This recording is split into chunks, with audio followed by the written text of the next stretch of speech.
जानकी जी उदाहरण दे रही हैं कि एक राजकुमार जंगल में शिकार खेलने गया।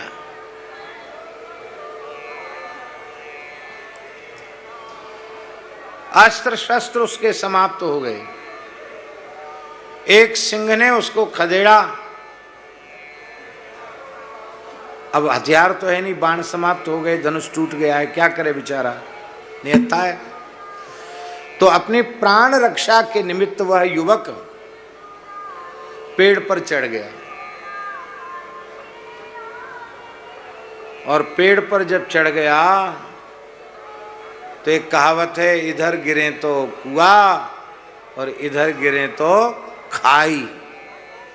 यही हालत उसके हो गई। नीचे शेर दहाड़ रहा है और वृक्ष के ऊपर चढ़ा, वहां भूखा भालू सो रहा था। रीछ।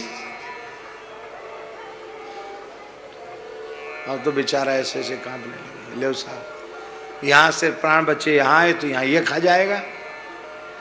ये भूख के मारे अपनी जीभ से जबड़े चाट रहा है, इसके मुंह में लार आ रही है हमको खाने के लिए। अब क्या करें? उसको भयभीत होते हुए देखकर उस भालू ने कहा, महाशय, यद्यपि आप मेरे भोज्य हैं और मैं भोजक हूं, आप मेरा भोजन है, मैं खाने वाला हूं और भूखा हूं, लेकिन इस समय तुम मेरी शरण में आए हो। ये वृक्ष मेरा घर है और तुम भयभीत होकर मेरे निकट आए हो, मेरी शरण में आए हो, इसलिए मैं तुम्हें अभयदान देता हूं। तुमको खाऊंगा नहीं मैं, तुम सुखपूर्वक रहो। उस भालू ने उस युवक को अभयदान दे दिया। दोनों में मीठी मीठी बात होने लगी। राजकुमार को विश्वास हो गया और राजकुमार भालू की ही गोद में सिर रखकर सो गया। सिंह वहीं खड़ा था। सिंह ने कहा भालू से, रीछ से, कि देखो ये जो मनुष्य है ना, ये हमारा भी दुश्मन है और तुम्हारा भी दुश्मन है, शिकारी है। ये तो इसके पास अस्त्र होता, शस्त्र होता तो हमको जिंदा थोड़ी छोड़ता, मार ही डालता, और न तुम्हें जीवित छोड़ता। तो इसलिए ये हमारा तुम्हारा दोनों का शत्रु है, इसलिए तुम बिल्कुल संकोच मत करो, इसको खा जाओ। भूखा मैं भी हूं, पर तुम खा लोगे तो मुझे तृप्ति हो जाएगी, क्योंकि मेरे हाथ से बच निकला है।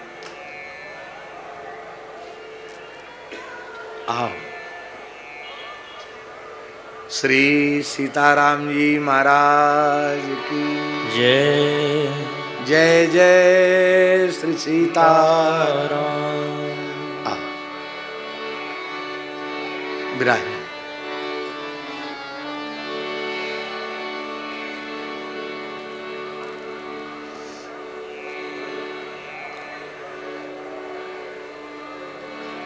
बड़ी प्यारी बात। आहा, भालू बोला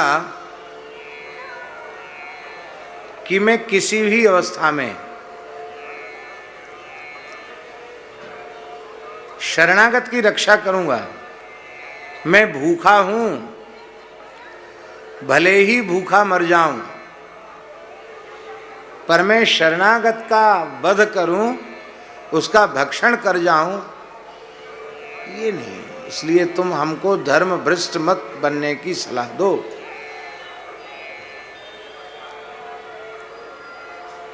तो उन्होंने कहा मैं भूखा हूं और इसी वन के हम दोनों निवासी हैं,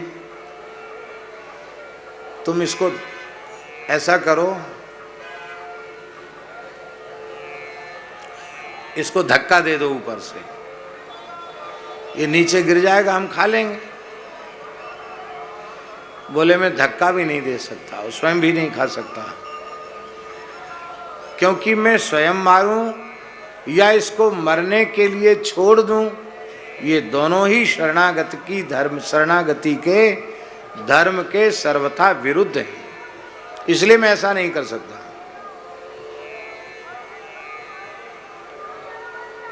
बहुत प्रयत्न किए शेर ने, पर भालू अपने धर्म से डिगा नहीं।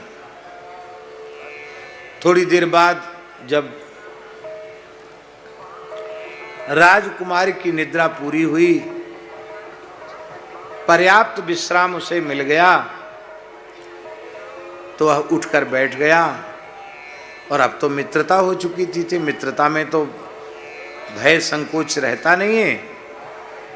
फिर अब भालू राजकुमार की गोद में अपना सिर रखकर सो गया। तब फिर उस शेर ने फिर कहा राजकुमार से, देख अभी इसको लगता है पेट भरा है इसका, इसको भूख नहीं लगी है, इसको भूख नहीं लगी है, इसलिए लंबी चौड़ी धर्म की बातें, शास्त्र की बातें, अहिंसा की बातें, क्षमा दया और अभय दान की बातें कर रहा है।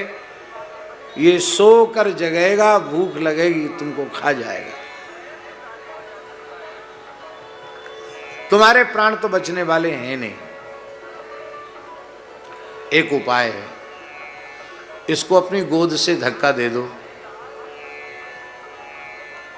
ये नीचे गिरेगा, मैं भूखा हूं, मैं इसको खाकर अपनी क्षुधा निवृत्त कर लूंगा, तो मैं तो चला जाऊंगा, तुम निर्भय हो जाओगे, फिर अपने राजधानी, अपने गांव, अपने नगर में चले जाना।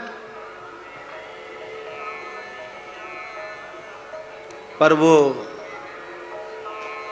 राजकुमार था, उसकी मति मारी गई और उसने कृतज्ञता कर दी, उस भालू को उसने धक्का दे दिया। भालू तो भालू ठहरा, पेड़ों पर झूलने का, लटकने का उन्हें अभ्यास होता है। एक डाल से गिरा दूसरी डाल, दूसरी से तीसरी, लटकते लटकते उसने डाल पकड़ ली और फिर वहीं पहुंच गया जहां राजकुमार था। फिर शेर ने कहा, देख लो तुम पशु होकर धर्म का त्याग नहीं कर रहे हो, ये कुलीन क्षत्रिय होकर, मनुष्य होकर, पढ़ा लिखा होकर, बुद्धिमान होकर कैसा काम कर रहा है। अब बिल्कुल मत छोड़ो, या तो इसको धक्का दो ऊपर से या इसको खा जाए। उसने भारी विश्वासघात किया है। पर उस भालू ने कहा, वनराज तुम हताश निराश होकर यहां से जा सकते हो, इसने भले ही मेरे साथ विश्वासघात किया है, किंतु जब एक बार मैंने इसको शरण में ले लिया है तो किसी भी अवस्था में मैं इसका त्याग नहीं कर सकता, मैं इसकी रक्षा करूंगा।